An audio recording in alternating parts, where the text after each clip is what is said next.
Hello friends, आज दिन सारा वर्षा छाड़ीगला आमे एबे बाहरी जाइचु घर बाहर टिके जिबा बुलिया पई बाहर को कौन देखिबा कौन केमिति सबू अच्छी वर्षा दिन सारा वर्षा होतला आज तो देखिबा।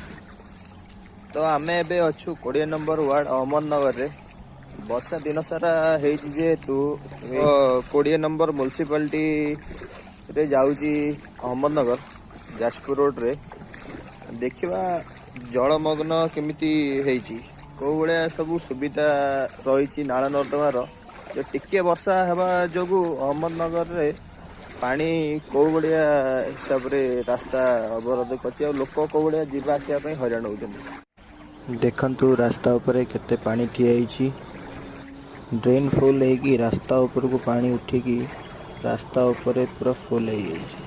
अड़िया आवर्जना सबू रास्ता उपरे भासुची डस्टबिन सुविधा न जोगु लोके रास्ता उपरे सबू अड़िया आवर्जना पकाउछन्ती। म्युनिसिपालिटी को या पाई किछि व्यवस्था करिवा दरकार। टिके आगु को जीवा देखिबा आगरे आ केते पानी अछि देखि पाछन्ते आपण अछि केते पानी अछि लोके केमिति हैरान होउछन्ती जीवा आसिया पई।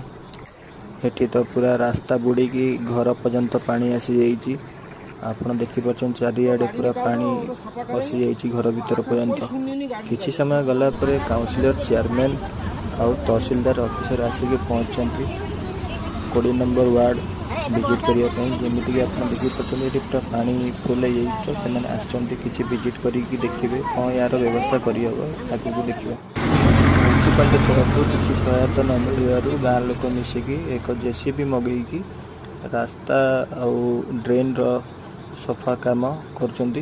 देखिबा ए जो सफाई होउची ये केते दूर पर्यंत सफलता होउची। जेमिति कि आपण देखुचंती कि एबे जेसीबी आसे कि ताडुची तो हमें नेक्स्ट पार्ट रे देखिबा ड्रेन रो केमिति को सफा होइची।